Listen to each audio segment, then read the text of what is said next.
Ahlan wa sahlan, selamat bertamu di Sifu Azaku Channel. Mulakan dengan Bismillah, sebarkan kebaikan, kongsi keberkatan. Assalamualaikum warahmatullahi wabarakatuh.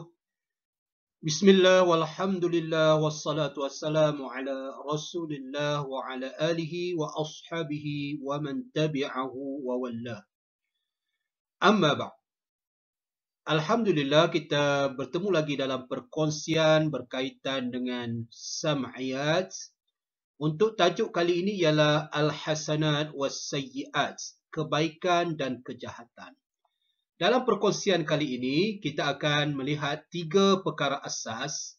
Yang pertama, kita akan melihat ataupun membahaskan pengertian kebaikan dan kejahatan serta huraian di sebalik pengertian tersebut. Kemudian kita melihat apakah perbezaan yang ada di antara kebaikan dan kejahatan. Seterusnya, dalil-dalil berkaitan kebaikan dan kejahatan. Inilah 3 perkara asas dalam perkongsian kita kali ini, insya-Allah. Baiklah, kita mulakan dengan pengertian hasanat. Dalam buku boleh lihat muka surat 51. Ta'riful hasanat. Ini fokus kita ya. Dia adalah jam'u hasanatin. Perkataan hasanat adalah kata jamak, iaitu menunjukkan banyak. Satu dia, perkataan mufrad bagi hasanat ini ialah hasanatin. Satu kebaikan hasanatin. Kalau banyak kebaikan, hasanat. Jadi, fokus kita ialah di sini ya. Apakah ta'rif bagi hasanat? Wahya ma yumdahu fa'iluha syar'an. Iaitu sesuatu perbuatan yang dipuji pelakunya. Pelaku perbuatan tadi pada syarak. Jadi di sini kita kena ambil perhatian ya. Mesti yang mengakui perbuatan tersebut adalah syarak, bukannya orang lain. Contohnya ya, sekiranya kalau sesuatu perbuatan itu hanya mendapat pujian manusia contohnya, tetapi syarak tidak mengakui, maka perbuatan itu tetap tidak dinamakan hasanat. Hasanat ni ataupun hasanah ni, dia punya penentunya adalah syarak. Kalau syarak mengakui, syarak memuji perbuatan tersebut, maka itulah yang dinamakan hasanah. Kemudian isi yang kedua, iaitu kenapa dinamakan hasanah. Sumiyat hasanatan. Ya, dinamakan dengan hasanah tadi. Kenapa? Jawapan yang penting ni. Lihusni wajhi fa'iliha. Kerana eloknya rupa pelakunya. Seperti mana kita ketahui, bila seseorang itu melakukan kebaikan, terpancar di wajahnya seri kebaikan tersebut. Ya. Dengan senyuman ke, dengan daya tarikannya, tutur katanya dan sebagainya. Itu di dunia. Begitu juga di akhirat. Ya. Orang yang melakukan kebaikan ni wajahnya sentiasa elok, gembira menerima amalan kebaikannya. Ataupun contoh, Rasulullah menggambarkan orang yang suka berwuduk. Wuduk itu ada satu kebaikan. Contohnya Rasul gambarkan mereka ni ghurran muhjilina, dalam keadaan bercahaya mukanya. Jadi inilah 2 isi penting untuk berkaitan dengan hasanat. Kemudian ada juga isi berkaitan kehendak, wal muradu bil hasanah, yang dikehendaki dengan hasanah. Jadi dalam peperiksaan kena hati-hati. Tengok soalan ta'rif ataupun murad. Kalau murad, di sini jawapan dia. Ya. Yang dikehendaki dengan hasanah itu ialah al-maqbulatul asliyah allati amilahal abdu au ma fi hukmiha. Sampai sini. Yang dikatakan hasanah itu ialah amalan yang diterima secara mula-mula. Asliyah yang mula-mula tu. bukan disebabkan oleh gandaan kebaikan. Seperti mana kita tahu, setiap kebaikan dia ada gandaan. Yang dikatakan hasanah itu bukan gandaan tu, tetapi perbuatan asal tu. Yang dilakukan oleh seseorang hamba, allati amilahal abdu, ataupun yang dikatakan hasanah juga ialah ma fi hukmiha, perbuatan yang berada pada kedudukan asliyah juga, makbulah asliyah juga. Apa contoh ma fi hukmiha tadi? Dia mengambil hukum makbulah asliyah. Kama iza tasaddaqa sakhsun, apabila seseorang itu bersedekah an sakhsin akhar, daripada mewakili ataupun bagi pihak orang lain, bisadaqatin, dengan satu sedekah. Bila kita tahu sedekah ni adalah perkara hasanah. Cuma di sini situasi dia ialah dia bersedekah bagi pihak orang lain. Maknanya kalau ikut asalnya, sedekah itu adalah pihak yang memberi sedekah lah, iaitu orang lain tadi. Dia cuma mewakili sahaja. Tetapi dia tetap mendapat pahala sedekah tersebut.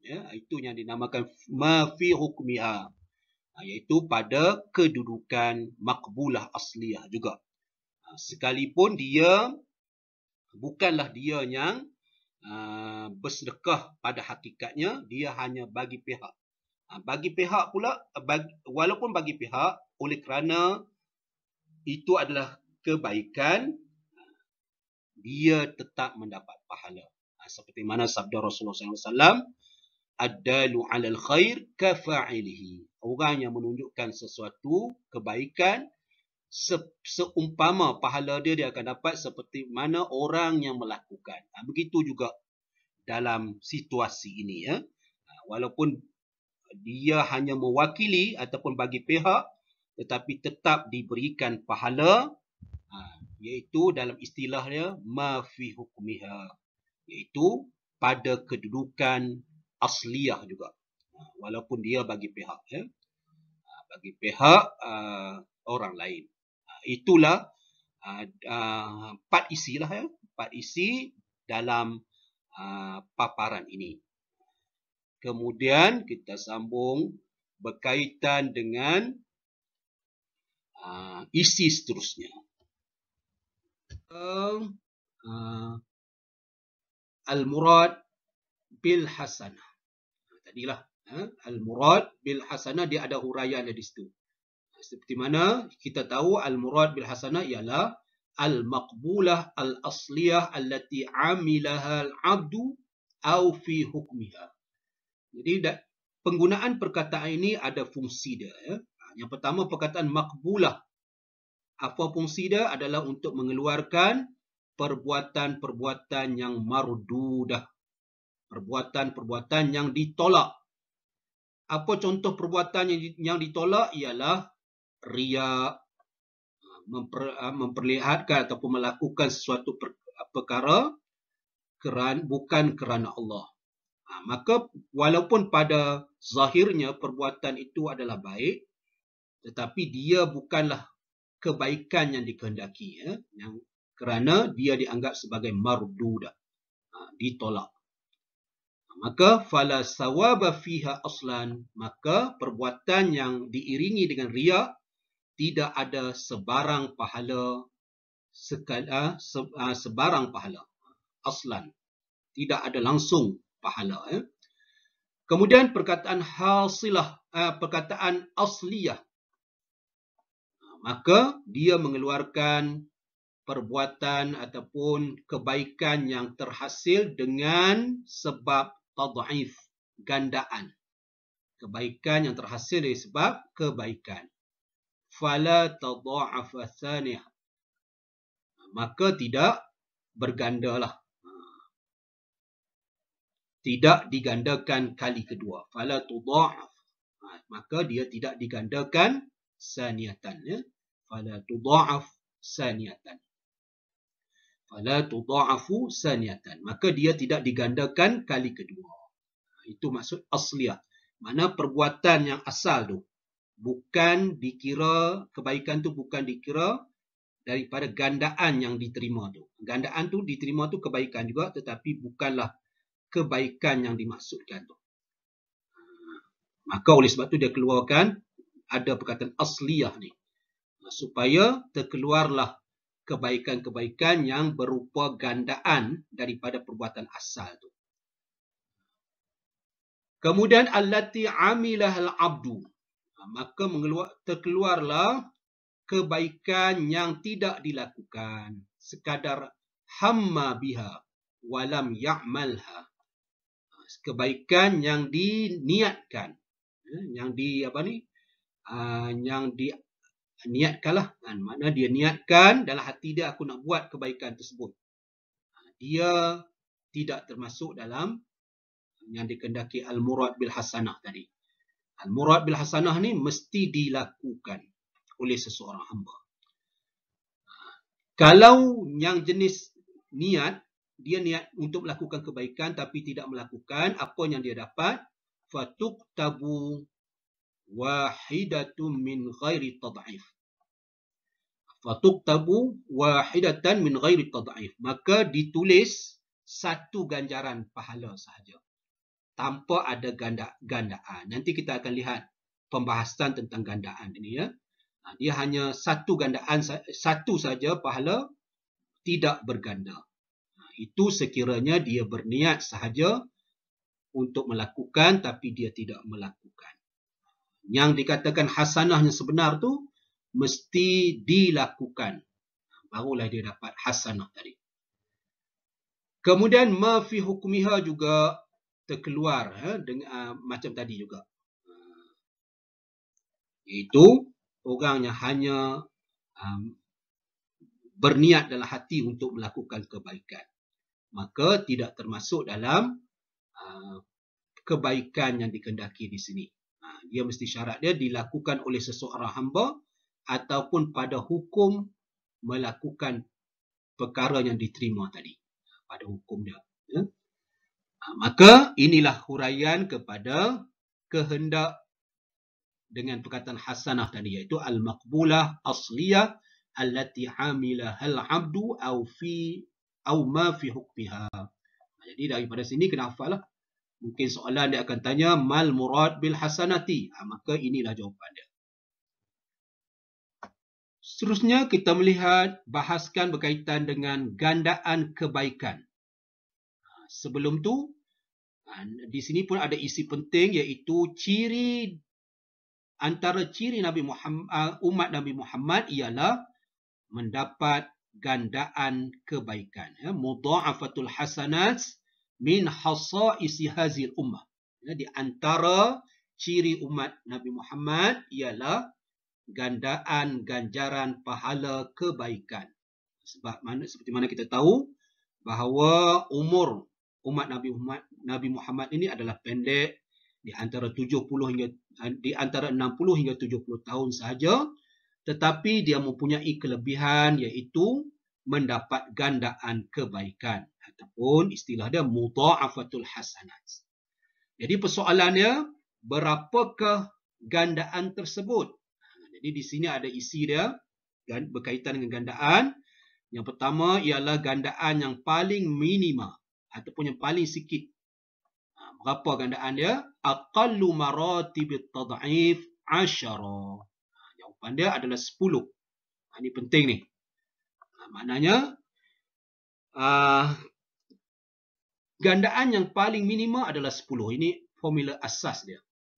Ini berdasarkan firman Allah Ta'ala, man ja'a bil hasanati falahu 10 amsalihha.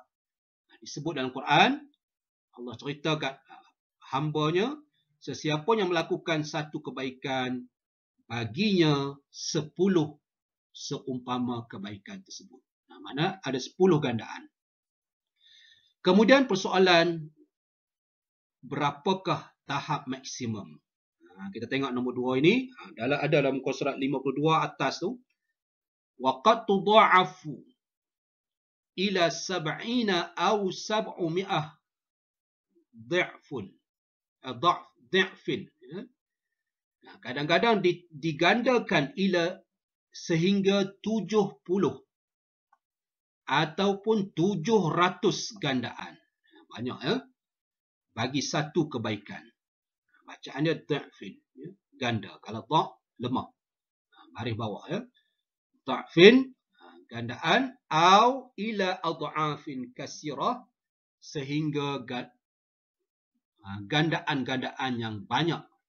Yang melebihi 700. Ya. La ya'lamuha illallah. Yang hanya Allah yang mengetahui berkaitan dengan gandaan tersebut. Ini kelebihan yang Allah sediakan bagi memberikan motivasi kepada umat manusia untuk melakukan kebaikan. Kerana setiap kebaikan itu boleh digandakan, yang paling kurang 10 dan maksimumnya tidak ditentukan. Ada yang disebut 70, ada 700 dan kebilangan yang hanya Allah saja yang tahu. Ini berdasarkan firman Allah Ta'ala, Masalul lazina yunfiquna amwalahum fi sabilillah kamasali habbatin ambatat sab'a sanabila fi kulli sumbulatin mi'atu habbah. Sehingga akhir ayat. Di sini tengok Allah cerita perumpamaan orang yang menafkahkan hartanya ataupun membelanjakan hartanya di jalan Allah. Allah adalah seumpama sebiji benih yang mencambahkan 7 ranting dan setiap ranting tersebut mempunyai 700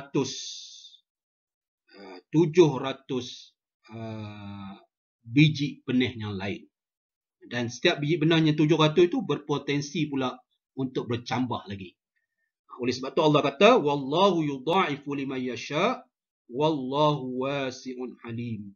Sesungguhnya Allah akan menggandakan bagi sesiapa yang ia kehendaki. Di bawah masyiatillah. Dan Allah maha luas kurniaannya dan maha mengetahui. Jadi di sini Allah umpamakan satu kebaikan seperti sebiji benih yang boleh mencambahkan 7 tangkai. Dan setiap tangkai itu ada lagi 100. Makna 700. 700 biji benih. Dan daripada setiap 700 biji benih itu, boleh lagi bercambah seperti mana mula-mula dia. Mula-mula biji benih tersebut. Satu biji benih. Maka hanya Allah saja mengetahui pergandaan ataupun gandaan yang Allah sediakan bagi kebaikan tertentu. Bagaimana adanya perbezaan gandaan tersebut? Di sini ada disebut. Kenapa ada perbezaan gandaan? Tatafawatul maratib tad'if tab'an litafawutil ikhlas wa husnul niyah. Adalah perbezaan martabat ataupun dia punya gandaan tersebut berbeza-beza adalah mengikut perbezaan ikhlas dan juga niat seseorang hamba. Di sini penting. Litafawutil ikhlas wa husnul niyah. Di sini penting. Kemudian ada situasi. Situasi apabila seseorang itu berniat untuk melakukan kebaikan. Hamma bihasanatin walam ya'malha, tetapi dia tidak lakukan. Macam mana? Apa yang dia dapat? Dia niat kebaikan tetapi tak lakukan perbuatan baik tersebut. Fa innaha tuktabu. Dia ditulis hasanatun wahidah. Satu kebaikan sahaja.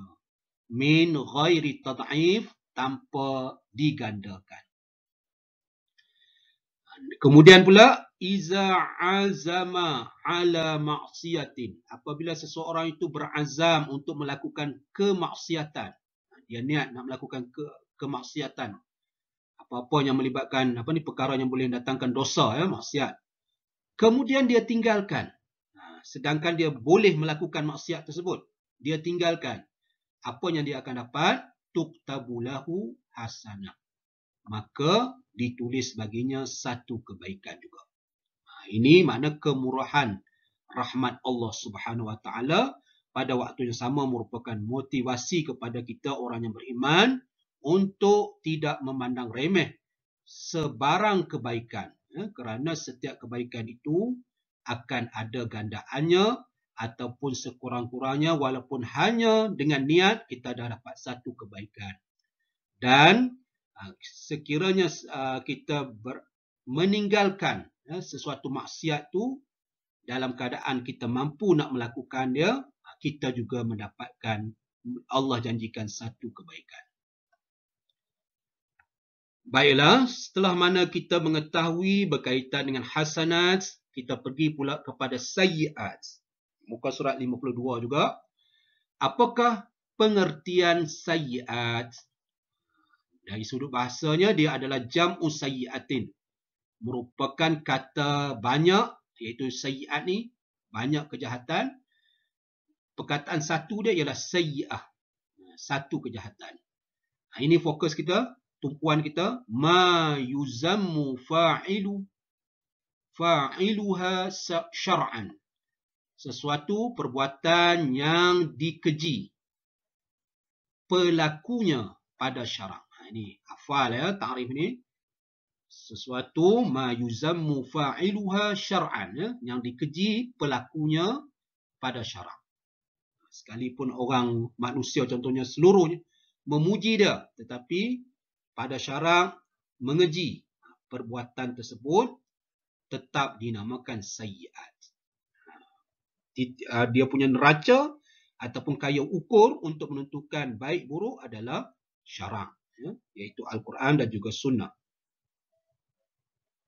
Allah dan juga Rasul. Kemudian isi yang kedua, kenapa dinamakan sayyi'ah? Ini juga penting. Ini alasan yang penting ni, li'anna fa'ilaha yusa'u 'inda muqabalati 'alaiha yaumal qiyamah. Kerana pelakunya akan dihina ketika menerima perkara jahat tersebut di hari kiamat nanti. Maka dia akan lawan kepada husni tadi. Lawan kepada elok. Lawan husni tadi yusa. Dipandang hina ataupun tak elok lah ya. Kemudian apakah huraian bagi perkataan sayyi'ah yang dikehendaki daripada perkataan sayyi'ah tu? Iaitu allati amilahal abdu haqiqatan. Iaitu yang dilakukan oleh seorang hamba secara sebenar. Dia yang betul-betul dia yang lakukan. Au ma fi hukmiha, ataupun pada hukum sayyi'ah juga. Pada hukum sayyi'ah juga. Apa contoh yang dilakukan oleh seseorang hamba hakikatan? Contoh ni. Sabba sakhsan. Dia, seseorang hamba tu mencerca ataupun mengkeji seseorang. Mencaci seseorang. Maka itu dinamakan sayyi'ah. Ataupun aqal walidain. Dia menderhaka kedua ibu bapanya. Juga dinamakan sayyi'ah. Kemudian bentuk yang kedua, ma fi hukmiha. Dalam hukum melakukan juga.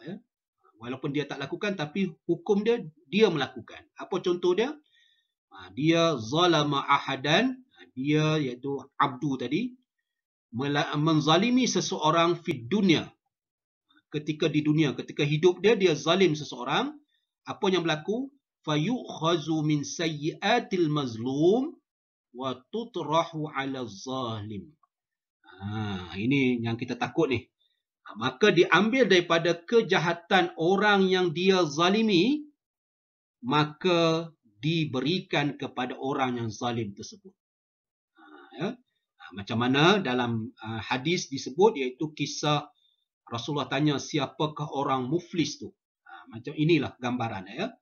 Orang yang muflis tu iaitu orang yang telah melakukan amal baik di atas muka bumi, tetapi pada waktu yang sama dia ada melakukan kezaliman kepada orang lain.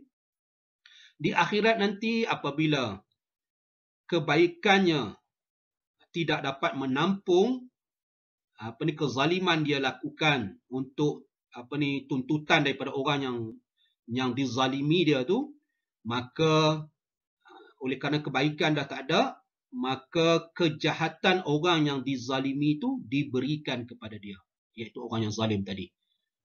Itu walaupun dia tak lakukan, tetapi itulah yang dinamakan ma fi hukmiha, iaitu dalam hukum kejahatan juga. Dalam hukum kejahatan. Kemudian ada situasi amma man fa'ala sayyi'atan. Adapun sesiapa yang melakukan sesuatu kejahatan, fa innaha la tudha'af. Sesungguhnya setiap kejahatan tu tidak akan digandakan. Bahkan tuhsabu alaihi sayyi'atan wahidah. Tetapi dikira tetap satu kejahatan. Ini beza di antara kebaikan dan kejahatan. Ya. Allah Maha Pemurah dan Maha merahmati hamba dia. Dalam ketika sesuatu kejahatan tu tidak ada gandaan terhadap kejahatan tersebut. Berdasarkan firman Allah Ta'ala, man ja'a bisayyi'atin fala yujza illa mithluha wa hum la yuzlamun. Sesiapa yang melakukan satu kejahatan, dia tidak akan dibalas melainkan seumpamanya, sedangkan mereka tidak dizalimi. Ya, ini dalil. Kena hafal dalil ni. Dalil ataupun bukti kepada setiap kejahatan itu tidak digandakan. Ya, hanya dapat satu kejahatan di sisi Allah.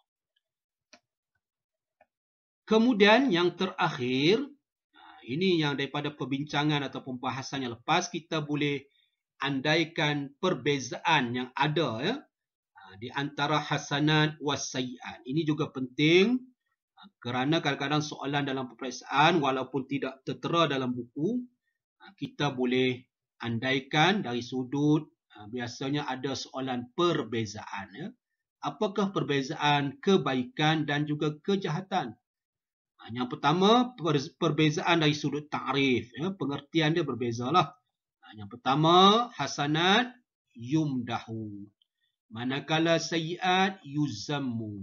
Mana kalau hasanat dipuji pelakunya, manakala sayyiat dikeji pelakunya. Kemudian berbeza dari sudut gandaan, setiap likulli hasanatin asyru amsalihah. Setiap kebaikan akan dapat yang paling minima ialah 10 gandaan, manakala setiap kejahatan pula tidak ada gandaan tetapi satu sahaja kejahatan. Ya.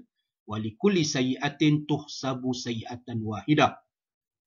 Kemudian dari sudut penamaan, berbeza dari sudut penamaan, hasanat dinamakan sebab eloknya rupa orang yang melakukan tu, ya, tersenyum, gembira dan sebagainya. Manakala sayyiat, pelakunya dihina ya, ketika menerima amalan tersebut. Itulah 3 perbezaan. Sekiranya kamu ada dapati perbezaan-perbezaan lain, juga diterima berdasarkan pembahasan yang lepas. Bertemu lagi di perkongsian yang akan datang. Jazakumullah khairan katsira.